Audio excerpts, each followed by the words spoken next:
حضرات گرامی، حکیم صاحب شاعر تھے لیکن انہوں نے ہجر و وصال کے بجائے قومی درد کو اپنا موضوع بنایا۔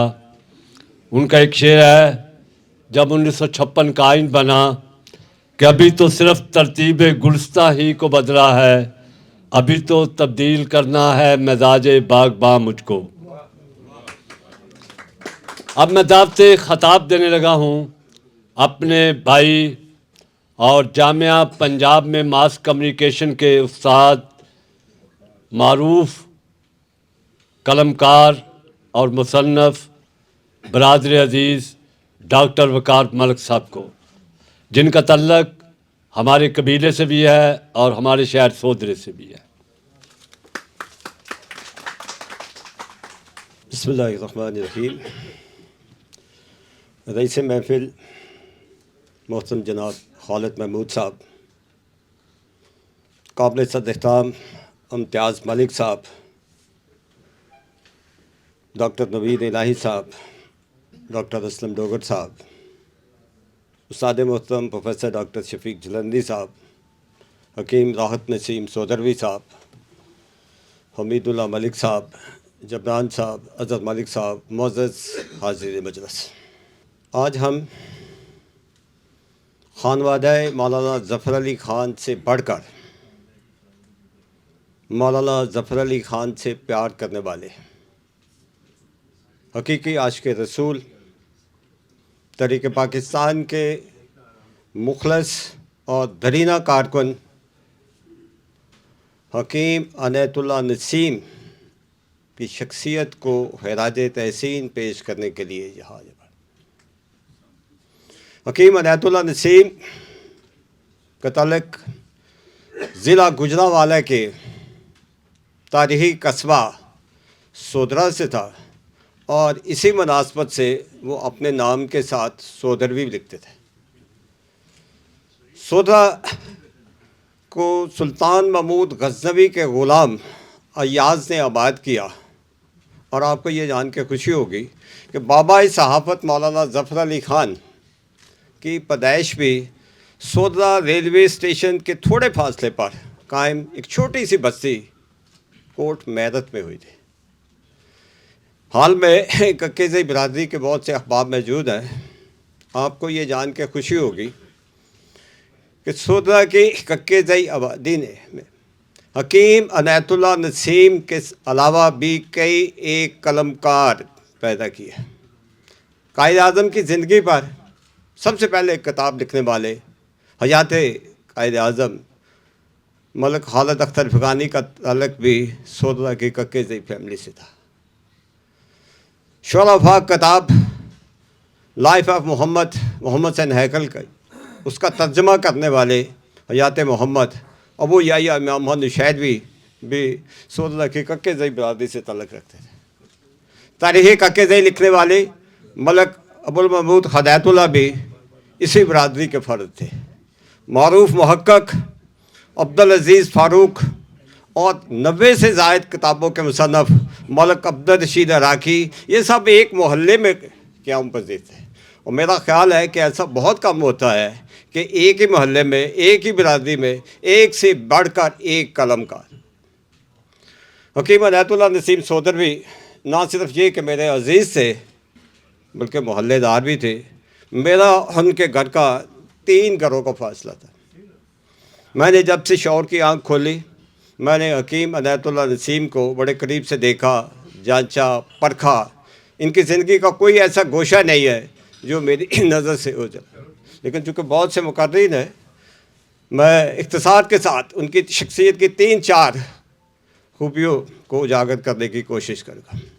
حکیم عنایت اللہ نسیم پہ اللہ کی پہلی عنایت یہ ہوئی کہ چھوٹی عمر میں 14-15 سال کی عمر میں ان کی مولانا ظفر علی خان سے ملاقات ہوئی، تعارف ہوا۔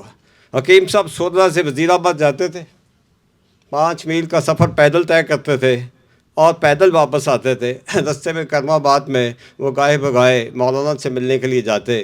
مولانا سے ان کا تعارف نہیں ہوا بلکہ وہ دونوں ایک دوسرے کے دل میں کھپ گئے۔ جب میٹرک کا امتحان پاس کیا تو مولانا ظفر علی خان کے کہنے پہ حکیم عنایت اللہ نسیم نے علی گڑھ کالج میں طبیہ کالج میں داخلہ لیا. وہاں ان کی اور بھی قومی زبان سے ملاقاتیں ہوئیں, آگے بڑھنے کے موقع بھی ملے, لیکن ان کا دل جو ہے وہ مولانا ظفر علی خان میں ٹکا.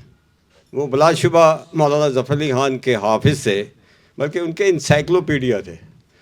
مولانا کی کوئی نظم, غزل, اداریہ کب لکھا گیا, کیوں لکھا گیا, ہر موضوع مولانا ظفر علی خان کے قلم سے نکلا حکیم صاحب کی نوک زبان پہ تھا.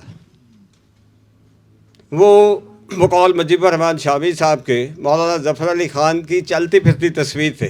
جب آپ ان کی گفتگو سنتے تو آپ ایسے محسوس کرتے جیسے آپ نے مولانا ظفر علی خان سے ملاقات کر لی. میرا خیال یہ ہے کہ حکیم صاحب کی بہت سی شخصی خوبیوں کے بھی مالک تھے. ایک بار مجھے حکیم صاحب کے ساتھ اعتکاف بیٹھنے کی سعادت حاصل ہوئی. معروف مصنف عبدالرشید عراقی بھی ہمارے ساتھ تھے.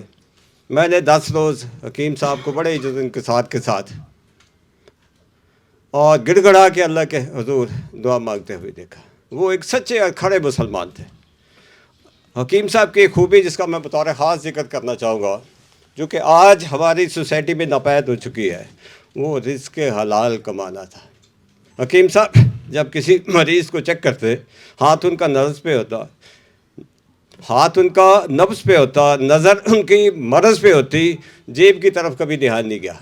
اور آدھی رات کو بھی اگر کسی مریض نے بلایا تو حکیم صاحب اور زیادہ تیزی کے ساتھ اس کے چیک اپ کے لیے گئے. میرا خیال یہ ہے کہ آج کے دور میں, اب میں حکیم صاحب کے بیٹے کا ایک واقعہ آپ کو سنا دوں, وہ شاید اس سے متعلقہ بھی ہے. راحت نسیم صاحب کے چھوٹے بھائی ایک عزیزہ کو لے کے لاہور چیک اپ کے لیے آئے.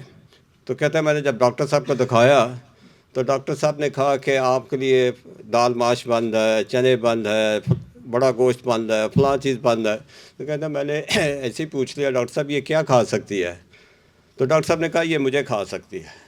جبکہ حکیم سعید اور حکیم نسیم ایسی شخصیات تھی جن کے لیے چیک اپ کے لیے جو آپ جاتے تو 50% سے زیادہ آپ ان سے مل کے ٹھیک ہو جاتے.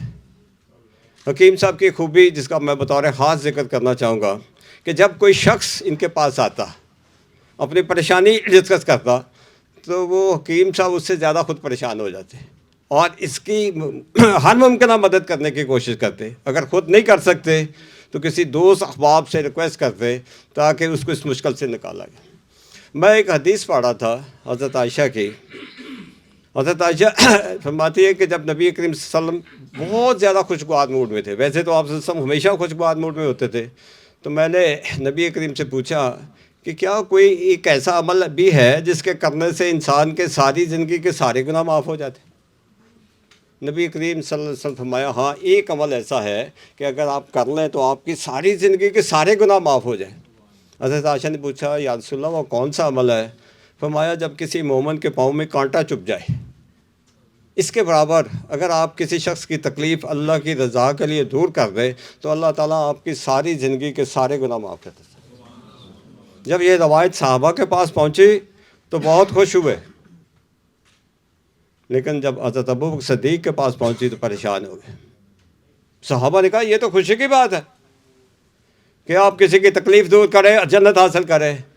حضرت ابوبکر صدیق فرمانے لگے آپ صرف ایک پہلو پہ غور کریں, اگر کانٹا نکالنے کا اتنا اجر ہے تو کانٹا چبونے کی کتنی سزا ہے. حکیم عنایت اللہ نسیم سے ساری زندگی کسی شخص کو تکلیف نہیں پہنچی. وہ ہر شخص کی چھوٹا بڑا مسلم غیر مسلم ہر ایک کی عزت نفس کا بھرپور خیال رکھتے ہیں. ایسے لوگ اپنا یاب ہے یا تو یادوں میں ملتے ہیں یا کتابوں میں ملتے ہیں. اللہ تعالیٰ حکیم صاحب کے درجات بلند کرے اور ہمیں ان کے نقش قدم پر چلنے کی توفیق عطا فرمائے. بہت شکریہ.